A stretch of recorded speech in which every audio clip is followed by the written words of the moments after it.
அனைவருக்கும் வணக்கம். அன்பிற்கினிய சகோதரர் சகோதரிகளே, இன்று நாம் அறிந்து கொள்ளப் போகும் புனிதர் வெறும் வீர மரணம் அடைந்த ஒருவர் அல்ல. அவர் திருச்சபை போதிக்கும் சீடத்துவத்தின் முழுமையான சாட்சியாக வாழ்ந்தவர். புனிதர் மேக்சிமிலியன் கோல்பே அவர்களின் வாழ்க்கை வெற்றி, செல்வம் அல்லது உலக புகழை பற்றிய வரலாறு அல்ல. அது இயேசு கிறிஸ்துவின் சிலுவையில் அன்போடு பங்கேற்ற ஒரு சீடனின் வரலாறு. திருச்சபையின் மறைக்கல்வி CCC 618 கூறுகிறது, கிறிஸ்துவின் சிலுவை பலி ஒரே மீட்பு பலியாக இருந்தாலும் அவர் தம் உறுப்பினர்களையும் தம் மீட்பு பணியில் பங்கேற்க அழைக்கிறார். அதாவது, நம்முடைய துன்பங்கள் தனித்து நிற்பதில்லை, அவை கிறிஸ்துவின் சிலுவையோடு இணைக்கப்படும் போது மீட்பின் மர்மத்தில் பங்கு கொள்கின்றன. 2 கிரீடங்களின் தரிசனம். கடவுளுடைய சித்தத்திற்கு தன்னை முழுவதும் ஒப்புக்கொடுத்த வாழ்க்கை. சிறு வயதில் அன்னை மரியா அவருக்கு 2 கிரீடங்களை காட்டியதாக புனிதர் கோல்ஃபே பகிர்ந்துள்ளார். ஒன்று வெள்ளை கிரீடம், இரண்டாவது சிவப்பு கிரீடம். வெள்ளை கிரீடம் எதை குறிக்கிறது என்றால், தூய்மையான நம்பிக்கையில் வாழ்க்கை. சிவப்பு கிரீடம் எதை குறிக்கிறது என்றால், இரத்த சாட்சியின் வாழ்க்கை. அதாவது, அன்னை மரியாள் இந்த புனிதரிடம் என்ன கேட்கிறார்கள் என்றால், ஒருவர் கடவுளின் பிள்ளையாக கடவுளால் தேர்ந்தெடுக்கப்பட 2 கிரீடங்களை சுமக்க வேண்டும். அதில் முதல் கிரீடமாக உள்ள வெள்ளை கிரீடம் என்பது தூய்மையான நம்பிக்கையை குறிப்பதாகும். தூய்மையான நம்பிக்கை என்பது எதை குறிக்கும் என்றால், கடவுளின் குடும்ப உறவு என்ற ஃபீலியல் தத்தெடுப்பு முறை மீது உள்ள நம்பிக்கை தூய்மையாக இருக்க வேண்டும். இதை வடமொழி சொல்லில் சந்தான தத்தெடுப்பு என்றும் சொல்லலாம். இந்த தத்தெடுப்பு என்பது கடவுளுடைய இரக்கத்தால் கிடைக்கக்கூடியது என்று நாம் முழுமையாக நம்ப வேண்டும். இந்த நம்பிக்கையில் எப்போது மாசுபடக்கூடும் என்றால், இரக்கத்தை நம்பாமல் பழியை நம்பும் போதோ, நேர்மையாளர்கள்தான் மீட்கப்படுவார்கள், பாவிகள் மீட்கப்பட மாட்டார்கள் என்று நம்பும் பொழுதோ, அதாவது மத்தேயு 9:13 குறிப்பிடப்பட்டிருக்கிறது, நம்முடைய நம்பிக்கை மாசுபட்டதாக மாறிவிடுகிறது. அதுபோன்று மாசுபடாத வாழ்வு வாழ்கிறாயா என்று அன்னை மரியாள் முதலில் கேட்கிறார்கள். இரண்டாவதாக இருக்கக்கூடிய சிவப்பு கிரீடம் என்பதற்கான பொருள் என்னவென்றால், உமது உயிரே பறிக்கப்பட்டாலும் நற்செய்தி அறிவிக்க நீ தயாரா என்று அன்னை மரியாள் கேட்கிறார்கள். இதனுடைய விளக்கத்தை நாம் 2 தீமோத்தேயு 4:2 படி பார்க்கலாம். எனவே இந்த 2ஐயும் ஏற்கிறாயா? 2 என்றால் அந்த சிவப்பு கிரீடம் மற்றும் வெள்ளை கிரீடம் என்ற 2ஐயும் நீ ஏற்கிறாயா என்ற அழைப்புக்கு அவர் தயக்கமின்றி உடனடியாக ஆம் என்று பதிலளித்தார். இது வெறும் தரிசனம் அல்ல, உமது சித்தமே நிறைவேறட்டும் என்ற கிறிஸ்துவின் ஜெபத்தை தனது வாழ்வில் ஏற்றுக்கொண்ட தருணமாகும். 2 தீமோத்தேயு 4:2 படி, இறை வார்த்தையை அறிவி, வாய்ப்பு கிடைத்தாலும் வாய்ப்பு கிடைக்காவிட்டாலும். இறை வார்த்தையை அறிவி, வாய்ப்பு கிடைத்தாலும் கிடைக்காவிட்டாலும் என்பதை அடிப்படையாக வைத்து கூறப்படும் CCC 2015 நமக்கு நினைவூட்டுவது, நற்செய்தி அறிவிப்பு என்பது ஒவ்வொரு கிறிஸ்தவரின் அழைப்பு. அன்னை மரியாளின் வழியாக முழுமையாக கிறிஸ்துவுக்கு சொந்தமானவர். புனித மேக்சிமிலியன் கோல்பே. மேக்சிமிலியன் கோல்பே அவர்களின் ஆன்மீக வாழ்வின் மையத்தில் அன்னை மரியா இருந்தார். அவரது சந்தான தத்தெடுப்பு நம்பிக்கையின் அடிப்படையில் பார்க்கும் பொழுது, யாரெல்லாம் அன்னை மரியாளை தங்களுடைய சொந்த தாயாக பார்க்கிறார்களோ அவர்கள் எல்லாம் கடவுளின் குடும்பத்தின் மீது தூய்மையான நம்பிக்கை வைத்துள்ளார்கள் என்றும், அதனால் அவர்கள் அனைவரும் இந்த வெள்ளை கிரீடம் அணிந்தவர்களாக இருப்பவர்கள் ஆவார்கள். இதனால்தான் அவருடைய ஆன்மீக வாழ்வின் மையத்தில் அன்னை மரியாள் இருந்தார்கள் என்று நாம் பார்க்க வேண்டும். இந்த அடிப்படையில் பார்க்கும் பொழுதுதான் அவர் தொடங்கிய மில்ட்ரியா இமாக்குலேட் இயக்கத்தின் நோக்கம் அனைவரையும் மரியாளின் வழியாக கிறிஸ்துவிடம் அழைத்துச் செல்வதாகும் என்று பார்க்க வேண்டும்.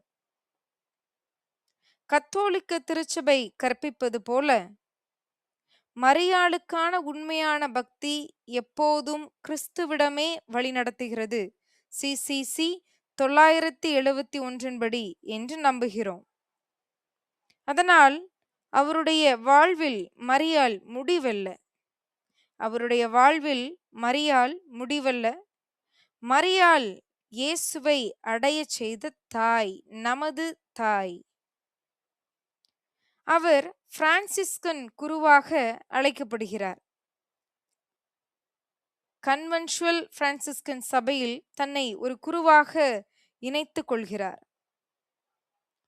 குருத்துவத்தை அவர் அதிகாரமாக பார்க்கவில்லை, ஒரு பதவியாக பார்க்கவில்லை, தியாகமான சேவையாக வாழ்ந்தார்.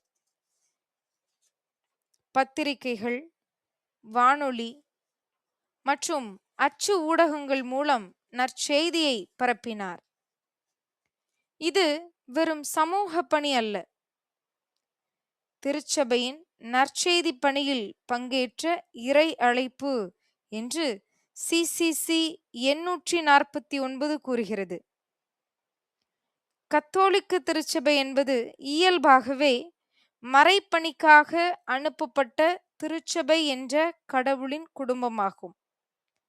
கத்தோலிக்க திருச்சபை என்பது இயல்பாகவே மறைப்பணிக்காக அனுப்பப்பட்ட திருச்சபை என்ற கடவுளின் குடும்பமாகும். CCC 1 படி என்பதை மனதில் நினைத்துக் கொள்ளுங்கள். 2ஆம் உலகப் போரின் போது அவர் கைது செய்யப்பட்டு ஆஷ்விட்ஸ் முகாமிற்கு அனுப்பப்படுகிறார். அங்கே பசி, அவமானம், உடல் வேதனை, மரண அச்சம் இவை அனைத்தும் அவரை நற்செய்தி பணி செய்ய தடையாக சூழ்கிறது. இருப்பினும் அவர் நம்பிக்கையை இழக்கவில்லை. அவர் கைதிகளுடன் சேர்ந்து சந்தான உறவு கேட்டு ஜெபித்தார். அவர்களை சிலுவையை ஏற்க ஊக்கப்படுத்தினார்.